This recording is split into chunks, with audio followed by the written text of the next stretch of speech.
What up, my freaks? RuinousInsight here with part 63 of my Total War Warhammer 3 modded Malekith and Naggarond Inc. campaign.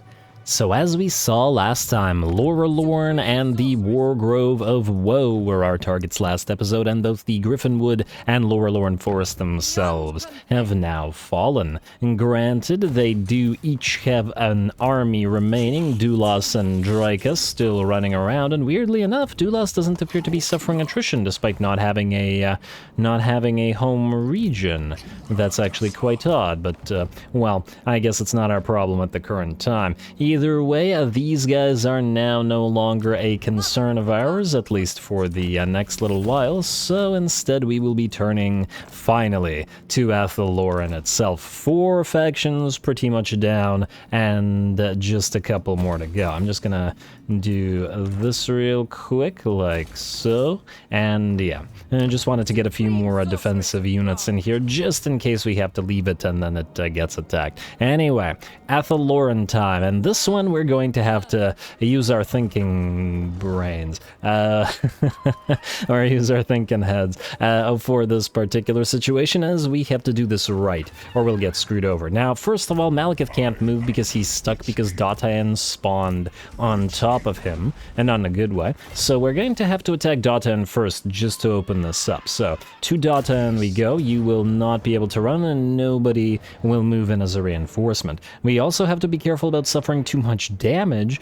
because if we do, we won't be able to fight multiple armies at the same time, and Malekith's army has a couple of major weaknesses. One, it is fairly vulnerable to massed range fire because of the dragons being large targets and the Blackguard of Naggarond being, well, relatively slow infantry and such. But on top of that, this army isn't good at chasing, really, anything. Everybody is faster than this army, which means we need to be careful about the way we destroy them, or else they'll come back with like half their units still alive.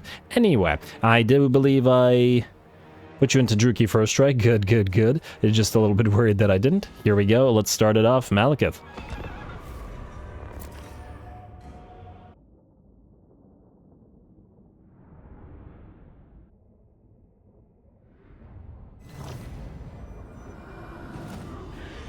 Show no mercy.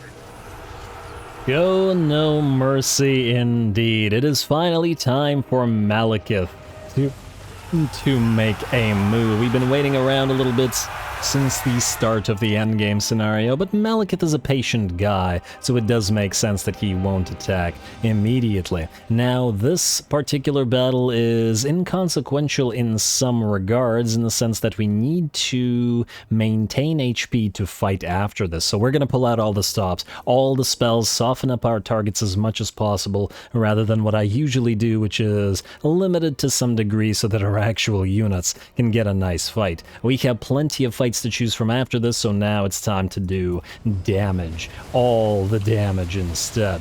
Here we go. The Black Dragon breaths are coming in from various dragons at the same time as well. I don't even usually bother using those because I'd rather watch the dragons and the melee combatants fight it out. A Soul Stealer coming down on the enemies, as well as the Doombolt support. And here come the Blackguard of Naggarond wading into combat at last. A Burning Head moving around in the background as well, and the balance of power is already about 90% in our favor. Teensy bit of damage on the shareholders so far. In fact, they've lost about, I don't know, 20-15% HP, and though only 3 units so far. Malekith is doing a great job as well. He's defeated the enemy lord, essentially, or at the very least terrified and forced them to waver, while our Manticore lords, together with one of the dragons, have nearly brought down the enemy forest dragon. Looks like the Manticore lords are fairly decent at doing such things, so I'm happy with their ability to do so. Away goes the enemy dragon, though I suppose whether we actually chase it down remains to be seen. Good luck to them. And it looks like the enemy army will either shatter or, well, will shatter. No or. They're pretty much done for. A very, very quick battle as we simply overran their lines and did so much magical damage so quickly. And the only units left on the field are those units that are unbreakable, the Eternal Guard. And, Wait, what is giving the Eternal Guard unbreakable? Eternal Guard are normally unbreakable. Interesting. Well, either way, that's fine for them. At least it'll be a few more swings for our Blackguard of Naggarond's halberds. Alright, kill off the rest of these Eternal Guard. Oh, wow. Oh, Black Dragon, you did a nice little pounce there. Good job, you get pets.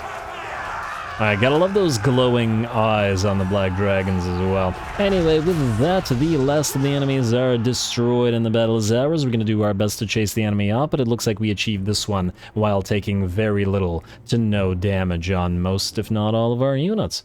Beautiful. Just the opener, however, as this is going to, by the looks of it, be a very Malekith-centric episode, because once he decides to move, he will hit all the enemies he can.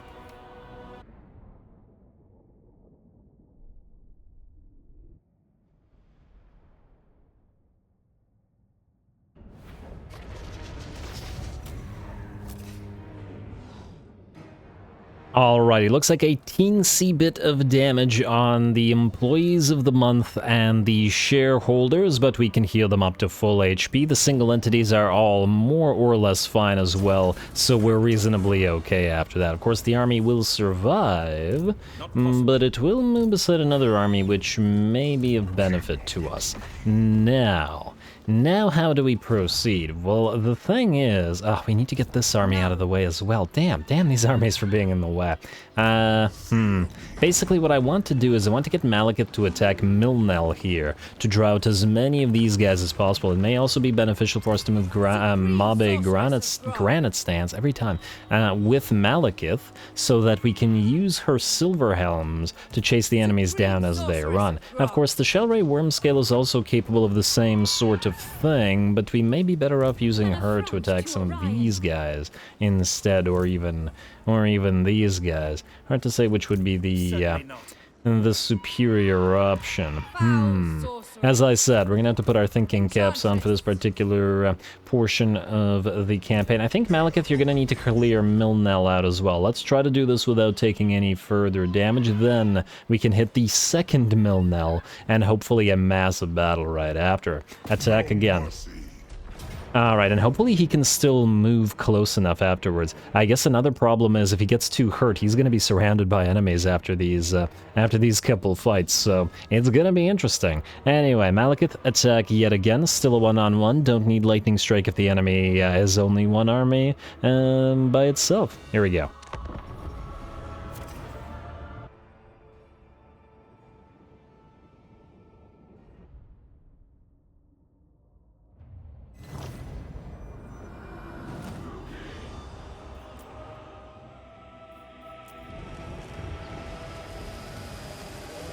Alrighty, no speech. Malekith is silent today. I guess he's conserving his energy, though I'm not entirely sure whether Malekith can get tired in that armor anymore. He is, well, he's got a lot of magical buffs now, don't he? Anyway, here we go, round 2, and this one is going to be a lot more dangerous than round 1 was. One, because the enemy are not nearly as blobbed up. In fact, they're not blobbed up at all, by virtue of this being a field battle, which is actually to their advantage. I mean, I guess the last battle was also a field battle, but it was a choke point field battle. Either way, this is most definitely to their advantage because they can kite us around. They have lots more range units, which are going to be dangerous both to our Blackguard and to our Black Dragons as well, and they have a couple of Treemen, which are very strong in combat and can probably do a lot of damage to dragons as well, especially if we're not careful. We'll see how it all goes. Anyway, Malekith is moving in and trying to go after the enemy lord, but it looks like the enemy lord's booking it on out of there. We're going to summon a Blade Wind to try to mow down as many of the enemy range units as we can, because we'd prefer them not to do too much damage, as they're obviously dangerous. Oh wow, this is a lovely shot though. The game is very, very pretty at times. Most times, I would say. You gotta love it. It's such a glorious spectacle. Anyway, the battle is joined. Most of our Blackguard have engaged over on this side. We're gonna let our dragons move in first and then follow up with the rest of the Blackguard as well. At this point, the Black Dragons are just engaging as many of the enemy units as possible. The key there was to actually engage the enemy range units, not so much their melee, while our Manticore Lords start working on the enemy tree man. We'll see how effective they are at this, considering they were fairly effective at fighting and killing off a single forest dragon without taking damage themselves, so I expect great things, or at least decent things, against the enemy treemen. We can, however, see that our black dragons have taken decent amounts of damage, and in fact nearly all of them are at about half HP, so both the range and the melee hits from the enemies have done their work. We're still casting magic, a Blade Wind and a Pit of Shades working together on the enemy range units as well, as they do remain a threat. And oh, that wasn't a Blade Wind, that was a Serrated Wind? Something like that. The Sorceress Bound ability when they get a high enough level. And ooh, Malekith may not be able to catch the enemy Glade Lord because he's too slow, or too cumbersome, I should say, on Seraphon, but that is not so true of Urian Poison Blade with his, look at those stats, damn. They're basically all maxed out. That's pretty crazy when he's got all his buffs going, eh? And we don't even have any further buffs like Flaming Sword of Ruin or anything like that. Anyway, it looks like he should be able to chase down the enemy lord just fine, while Malekith kills off anything that he can reach, and it looks like the battle will be ours. Down goes the lord, one halberd poke away, and now we give chase to get rid of whatever remains of this army. Once again, a relatively quick battle, but these one-on-ones do tend to be relatively quick, so it's hardly surprising. And regardless, we certainly did take damage, a little bit too much damage. Now, SFO generally has the philosophy, I think, of if everything's overpowered, nothing's overpowered. But what makes SFO great, well, I guess this is true of vanilla, so this is even more true of vanilla, in the sense that in the early game, battles are very slow, which is great. A little bit leaning towards that historical title aspect of good slow battles, whereas in the late game for both vanilla and for SFO, everything is so strong that battles are over so quickly, which is a little bit unfortunate in my opinion. I like me some longer battles, and obviously SFO is better at this than vanilla is, but well, still could be a little bit slower in the late game. I'm just getting some lovely shots of this particular map this time around, unexpectedly more so than our units, because, well, we'll be seeing plenty of our units again as we go. Athelloran is, it's quite pretty everywhere, isn't it? And that will be the last time I praise the Wood Elves. Oh, I hate the Wood Elves so. Other than Best Girl Draika, of course. Anyway, we're just gonna give chase to the enemies of these little buggos, or are these supposed to be will-o'-the-wisps or something? I don't know. Everything's pretty but deadly. Anyway, let's fast forward as we chase down whatever enemies we can. I do expect at least most of them will have been destroyed, and I do notice that all 4 Manticore Lords remain alive, so they did manage to defeat that tree man without losing a single Manticore Lord. It looks like a pretty darn decent legendary unit so far. I mean, just to make a little bit of a comparison, the Altdorf Company of Honor, the Regiment of Renown, or one of the Regiment of Renown, for one of the legendary units, rather, for Karl Franz, aside from the Karlberg Greatswords, are relatively weak. They're not that much stronger than their, you know, regular infantry. But yeah, you know, they're mere mortal men and all, so that's hardly surprising. And these guys are, well, Manticore Lords. They're not just men, they're 4 Manticores together. Anyway, decisive victory for us, fun times, and more fun times ahead for Malekith, as we now should be able to hit up a much bigger battle with more enemies. Lovely tree.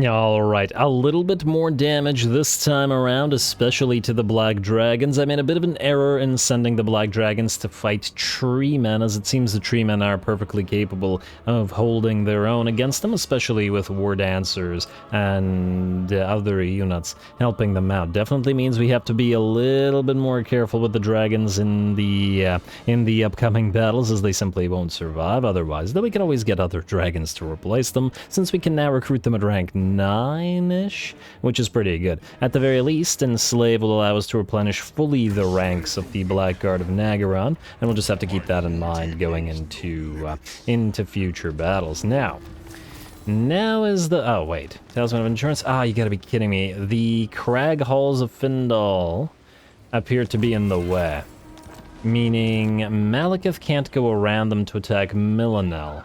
We could go around and attack Vilgin here, which would still serve essentially the same purpose, although it'll draw how many? Only 2 other enemy armies? Is it 2 or 3? Can't quite tell. Looks like maybe 2 or 3. Alright, fine. Then Theshelray Wormscale, you who gave Malekith his sword, you're gonna be the one to reinforce him in this attack. Alrighty, you're gonna stay in your stance. We should also apply your points before we get into the fighting. And Deadly Onslaught from Malekith, very nice. A little bit late to the game, I think, but still never a bad pickup. Next up, we have you, Kuran. What do you want? We are the elite maxed out. And we can go through show no weakness, I guess, or make it hit a little bit harder with Blade Master. You know what? I think I'd go for the hit a little bit harder. You guys are pretty good at wrecking enemy treemen, and by you guys I mean the masters as they are, so why not? Then Aloysa, I guess we can get you Fervor, not Ward of Cain, 1 more point in Ward of Cain, always a thing. Then, let's attack again, and let's see how many armies we'll be facing off against, and it will be 1, 2, 3.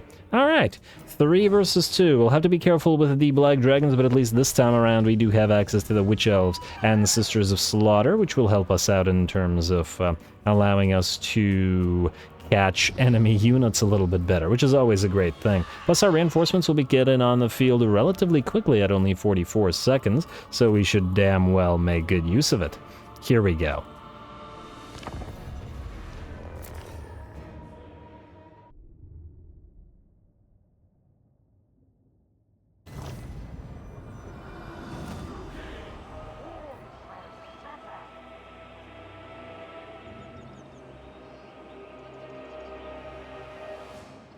Alright, here we go. Now this should be a fun / interesting / potentially extremely dangerous battle. 3 full endgame elite stacks coming in, 1 on the field already, and then 2 coming in as reinforcements here as well. Our own reinforcements are a fair distance away, which means we're best off not actually engaging the main enemy army, maybe just annoying them a little bit with Malekith himself while we wait for our reinforcements to arrive. We can also cut off essentially the 2nd enemy force or 3rd enemy force, whatever the count is, it doesn't matter, of enemy reinforcements in the hopes of preventing them from achieving anything all much or just much. Yeah, you know what I mean. Achieving much. There we go, that's the one. These guys also do have a decent amount of cavalry and range units, so they would be much more devastating if, well, I guess so does these guys. But better off at least block them off and not allow them to do too much damage. Anyway, from a distance. Anyway, Malekith is going to start out by annoying the enemy Force Dragon. He's being hit by a lot of enemy range units, but it's not a crazy concern, as he has 76 missile resistance on top of the 46% ward save. He's taking minimum damage from any hits from enemy range attacks, so he should be more or less just fine, or at the very least it'll take them forever to focus him down. Plus, while they do, he can probably outdamage them. A Blade Wind and a Soul Stealer comes down. The Blade Wind to damage, the Soul Stealer to heal. Although I've never really taken a good strong look at how much damage Soul Stealer actually does compared to actual damaging spells as opposed to spells that heal. Anyway, Malekith has certainly taken a little bit of damage, though I do expect a decent amount of that was from the Forest Dragon. Surprisingly enough, and I have noticed this before, Malekith seems to have a fairly difficult time actually attacking an enemy dragon in the sky. I'm not entirely sure what that is. The hitboxes may be just a little bit too big, or he gets staggered when he gets hit by the enemy range units, and it prevents him from doing damage. We've seen this a couple of times, so it's certainly a concern. Anyway, Malekith will continue doing work, though he'll get a little support from his pet sorceress, Hagren, who's going to cast a Pit of Shades via the Rubric Dark Dimensions and a Flamestorm, and wow, three sort of semi-vortex effects. Three very different ones, in fact. Well, one of them is technically a wind, that serrated wind or whatever it's called, but it is using the animation of Blade Wind, so it does make sense. Anyway, that should be a decent amount of damage on this first army, while the second army has now arrived on the field for both us and the enemy. Here we go. Malekith can now peel away and join these guys as our Blackguard of Naggarond start fighting the pretty large amount of melee troops that the enemy has here. Lots of Eternal Guard and such. And we got Shriekin and various types of riders to support. Enemy range units are firing away as well, and it looks like at the very least this unit of Blackguard, the board of directors, will lose about 15% HP. Not to worry, we've got flyers, however, to tie up the enemy range units. Black Dragons, Manticores all come in, each one to distract an enemy range unit and prevent it from doing damage. Malekith has arrived as well. He was having fun on his own, facing off by himself against the full enemy army, but now joins to lead the rest of his forces, though he certainly expects them to do well without his constant babysitting. Alright.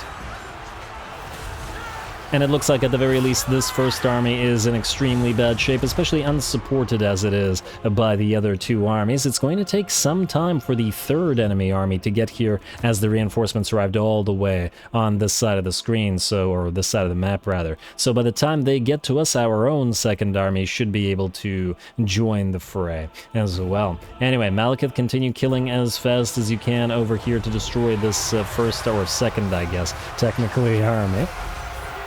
And keep casting whatever you can. Another Soul Stealer gonna come down and keep you nice and healthy.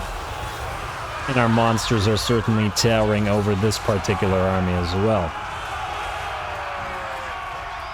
It looks like we have the enemy beat in sheer number of monsters, at least with regards to this army, but they've got more units than we do on the field, and here they come. Hawk Riders streaming downhill to, well, I guess flying over hill, while the Dryads and the Elves stream down it.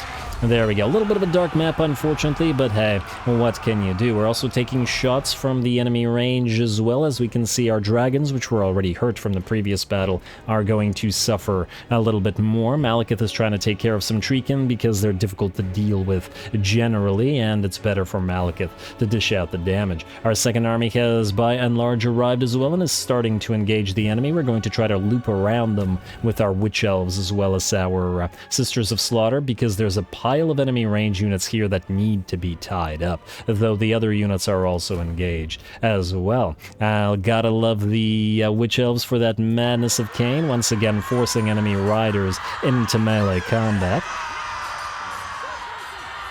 And that's not allowing them to escape. Somebody just lost their head. The Witch Elves face off against Azure War Dancers.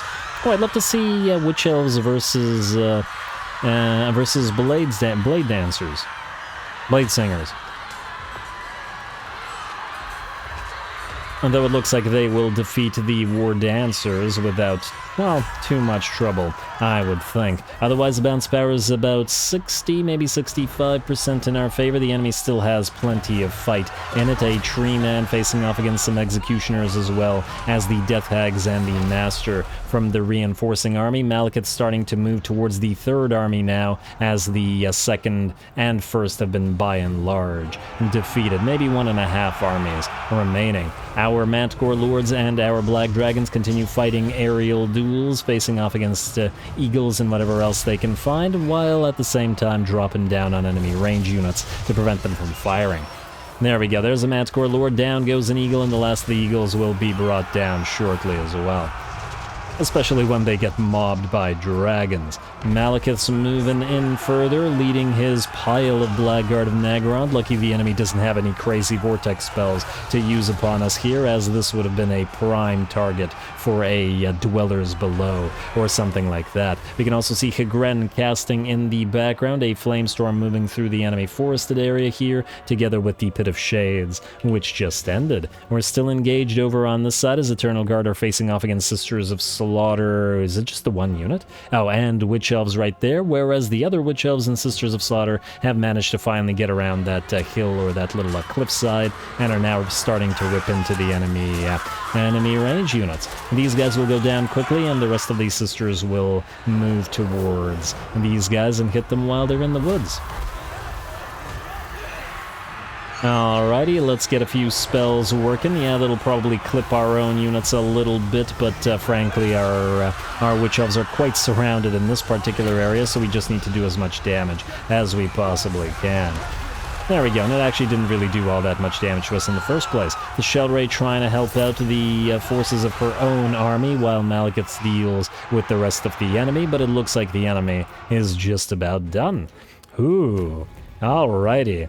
Man, lots of fighting in different locations on this particular battle. Gotta love fighting multiple enemy stacks at the same time, and I guess to some degree using your own multiple stacks as well. I only say to some degree because, frankly, it starts to get a little bit frantic and irritating controlling multiple stacks at the same time, because it seems like you're not really... I don't know. It seems like you're just ordering units around rather than watching what's happening, which is the, well, the fun part of the game to me, at least. 20 units I can still, to some degree, command and watch. And I mean, back in the day, back before I used to do cinematic battles, I would just control and watch at the same time and periodically zoom in and stuff. So there's definitely room when you're controlling 120 stack, but 40 units is a little bit much, and it's just non-stop clicking. Anyway, I digress. That was a blast from the past for those who have been around for a long time and remember some of my very, very old campaigns. I think only Kazarak might be... Oh, wait, no. I think I started cinematic battles in Kazarak. It might be the oldest one that is still visible. But anyway, once again, lots of digression. A close victory, certainly damage on plenty of units, both in Malekith's army and the reinforcing army. Let's hope they remain viable enough to continue.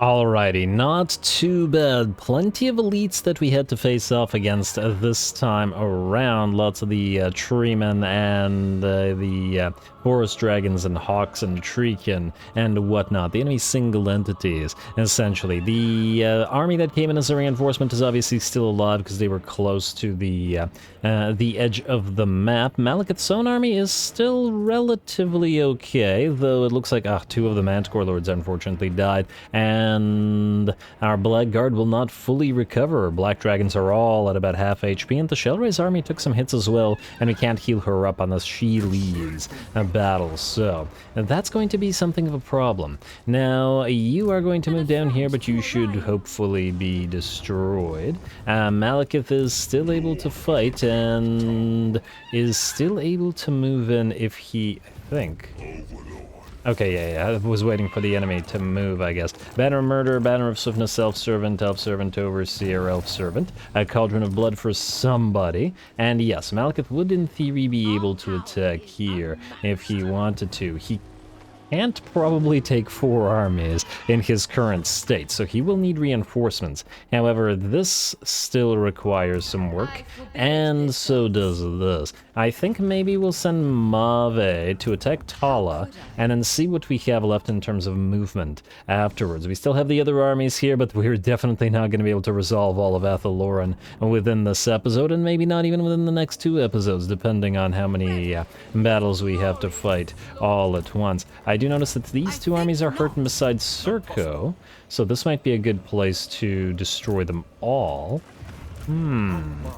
Though Akhenet's own army wouldn't be very adept at it, they would need help probably from Eladan's Shadow Dart, but she can't reach them in regular stance, unfortunately, can she? And not even if she... Yeah, no, it doesn't look like it.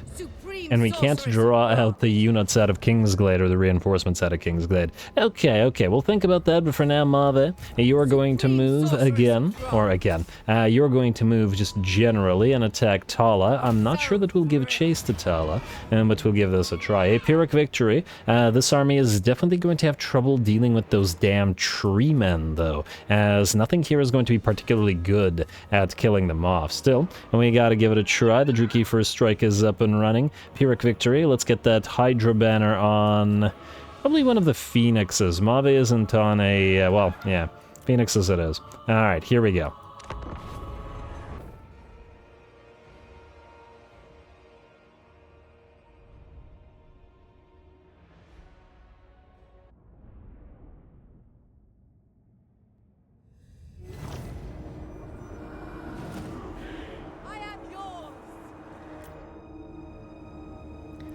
Alrighty, here we go. Mave, Granite Stance, and the All-High Elf army. Now this should be reasonably interesting, although by the looks of it, the enemy has kind of screwed itself already. It is a choke point, and the AI is not particularly good at holding choke points, especially against massive piles of spell work, and we do need to preserve our unit's HP, so we're going to use it to our advantage. A Blade Wind comes down at the same time as a Pit of Shades in this massive pile of enemies, and was heralded just before that by a cast of the Shadows of Anlek army-bound ability for being in our territory. On top of that, we're going to get another wind ability moving through the enemy, which is going to be the Arnzapal's Black Horror, at the same time as Phoenixes drop their flaming eggs or whatnot on the enemy army.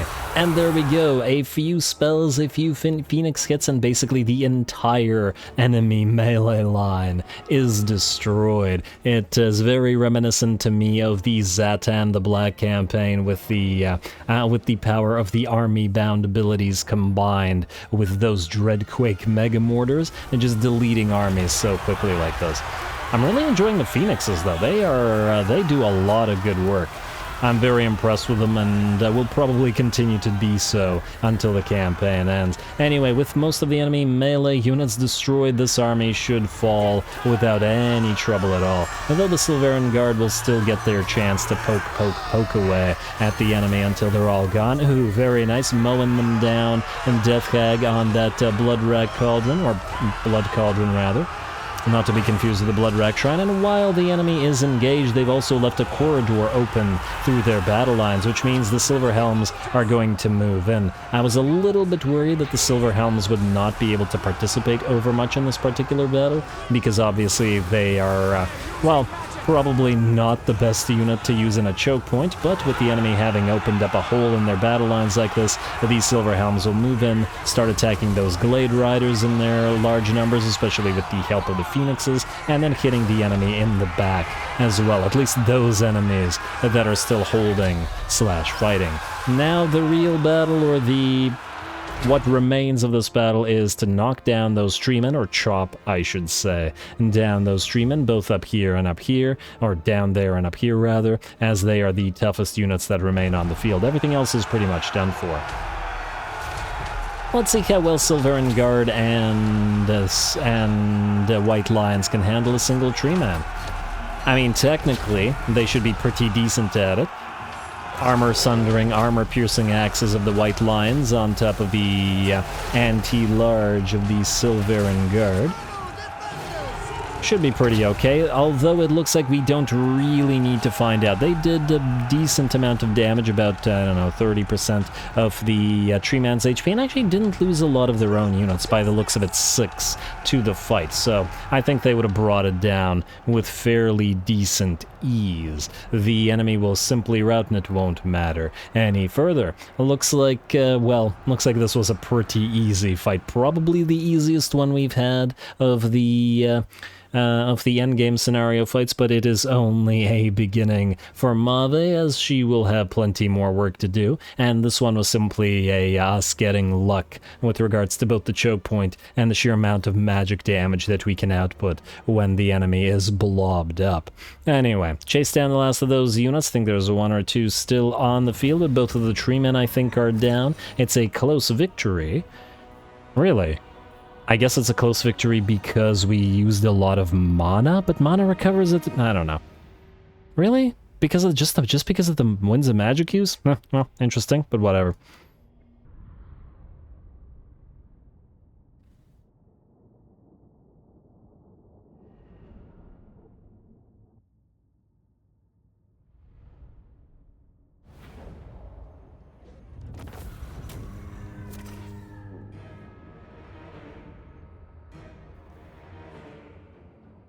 Alrighty, very well done to Mave, and I do mean Mave in particular. Her magics came in really handy at obliterating the enemy melee line before the enemy could do too much. I've also been throughout this campaign very, very impressed with the Flamespire Phoenixes. They're decent in a melee fight, they're great at harassing, they're difficult to kill because of that Phoenix Rebirth ability, and then that bomb ability allows them to do so much damage. 135 and 143 kills, and by and large, by far the most damage compared to the rest of the units. The other high elf units are pretty meh, to be perfectly frank. Yeah, the Silverian Guard are fine at holding their line.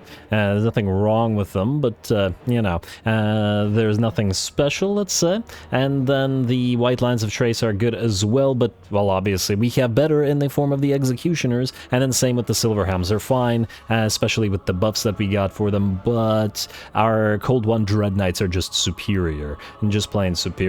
Though I'm very happy with the Phoenixes, and wish we had had them throughout the entire campaign from the beginning, as in some ways and in some situations they're better than dragons because they're smaller targets, they're more difficult to bring down in some ways, and once again those bombs can often be better than the Dragon's Breath because they're easily targetable, and well the Dragon Breath is, you know, not as easily targetable. Anyway, let's see, we're going to heal up here. This army is nearly full HP, so it is ready to continue doing things, important things, but unfortunately it'll have to wait until next time, because 4 battles this episode, once again a massive number of them, but we are out of time, and the Athaloran problem is, well, maybe halfway solved, certainly getting there, but we've got a ways to go. Anyway, stay tuned for more Malekith as we head towards the end. Don't forget to leave a like and comment. All glory to the algorithm, and thanks for watching.